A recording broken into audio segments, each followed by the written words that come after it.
Okay, I decided to do a quick video on venous thromboembolism because it is so prevalent.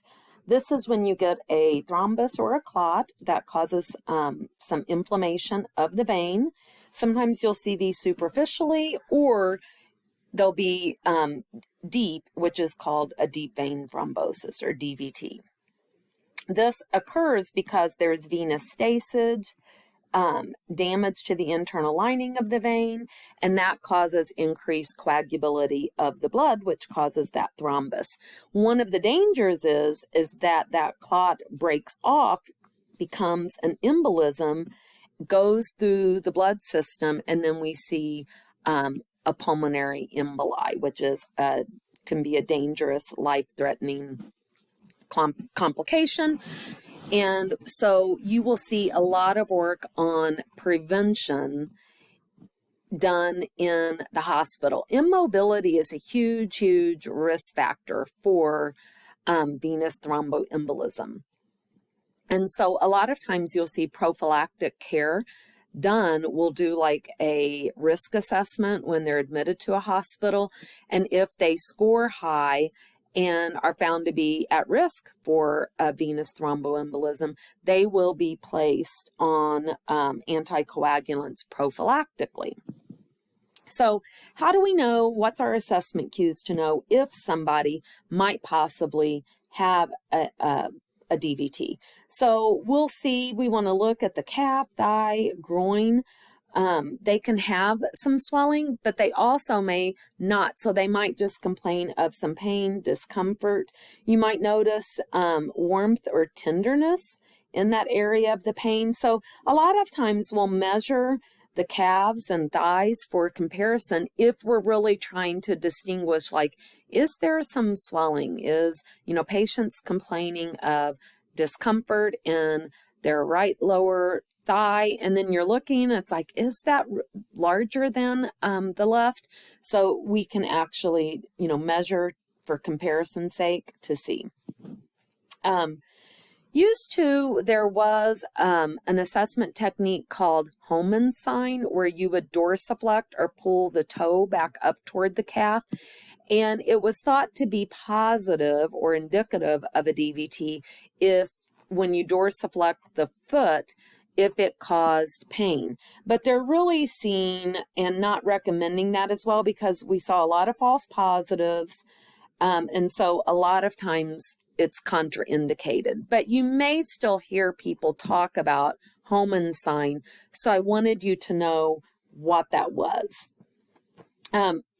More often than not, if we have patients that we know they're at risk, they have some assessment findings that might be indicative of it, you're going to see that they end up with like venous Doppler studies ordered. So it's similar to like an ultrasound that they will do to identify if there is a thrombus present. This is where you will see D-dimer levels. Normally they're less than 250. And then you might also see check of like fibrin to see if there's any of that fibrin breakdown, CT, MRI. And then again, because they're going to be placed on anticoagulants, we'll be doing like PTT, INRs, hemoglobin, hematocrit, to check baseline, and then response to anticoagulant therapy. So if they have a superficial thrombus, again, we might use anticoagulants. These can be oral, some topical, non-steroidal anti-inflammatories.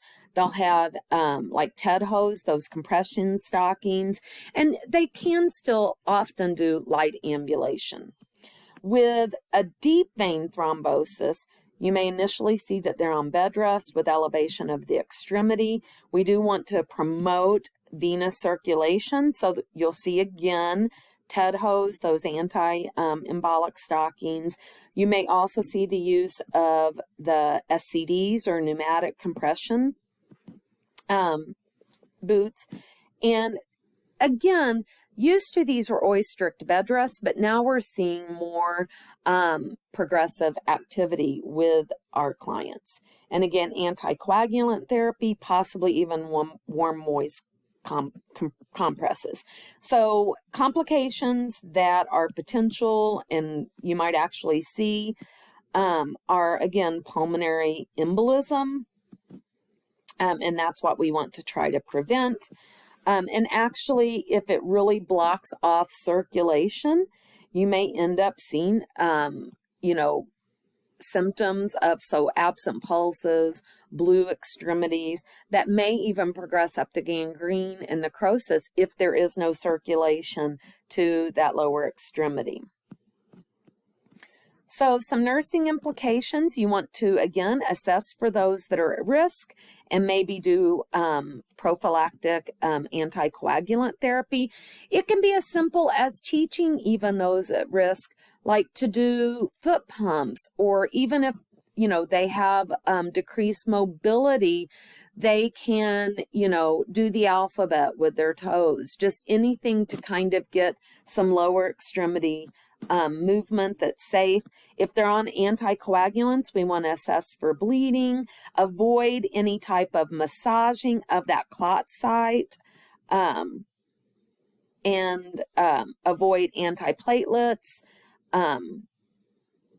If they're on, look at antiplatelets and NSAIDs, because they can kind of work together to have that exacerbate that anticoagulant components in the blood. So that's going to be cautionary. So if they're on anticoagulants, they may not be getting like antiplatelets or those anti-inflammatories. If they're bed rest, we still do want to turn and reposition because they can be at risk for skin breakdown. And then those anticoagulants that you often see are heparin. So it may be given sub-Q in the abdomen as prophylactic treatment, or if they're diagnosed with a DVT, we can see these on a continuous IV infusion. And you'll hear the term, if we have IV heparin, it's done by weight base. So it's often titrated frequently. Once we look at their PTT results, you'll be increasing, decreasing that dose based on their weight, and then make sure you have that antidote, protamine sulfate, and are assessing for, heparin-induced thrombocytopenia. You also might see these patients then placed on an oral anticoagulant, such as warfarin or Coumadin. This is then when we want to watch that INR, and typically we're looking for an INR of 2 to 3. And sometimes if they're very high risk, you might see it a slightly higher than 2 to 3, but it's probably not going to be any higher than 3.5. And again, know the antidote for that, which is vitamin K. Frequently, you'll see patients prophylactically put on enoxaparin, an anticoagulant. Again, this is that sub-Q injection in the abdomen. Remember, if you haven't seen this, it comes pre-filled in a syringe, and there's that air bubble that creates that airlock that you do not remove prior to injection. And again, you want to rotate those injection sites, monitor CBC. And then we are seeing use of the newer NOACs, the novel oral anticoagulants. And remember, with those medications, we don't use like the PT-INR. That's not helpful in doing therapeutic levels, but you still want to assess those patients for signs of bleeding and educate them on what signs of bleeding would be. So like black tarry stools, they want to be careful if they have any cuts, they're going to bleed more. So priority education is going to be teaching those at risk. This can include women on oral contraceptives or hormone replacement. Teach about prevention, so that would be those leg exercises early in ambulation, elastic stockings. You'll see the SCDs, those compression devices, used more prophylactically, but probably not used if we have already diagnosed a clot, just in case it can cause, that to turn into more of an embolism. And again, avoid restrictive clothing, crossing the legs when sitting, anything that can impair circulation. And then there are some herbal therapies that can increase bleeding, like ginger, garlic, ginseng, that you want to make sure that they're aware of and not taking if they're on those anticoagulant therapy. Again, these are patients that we want to, help with smoking cessation if they are tobacco users. So hopefully this was beneficial. Again, you've got great readings in your ebook, and Evolve also provides a great lesson on venous thromboembolism.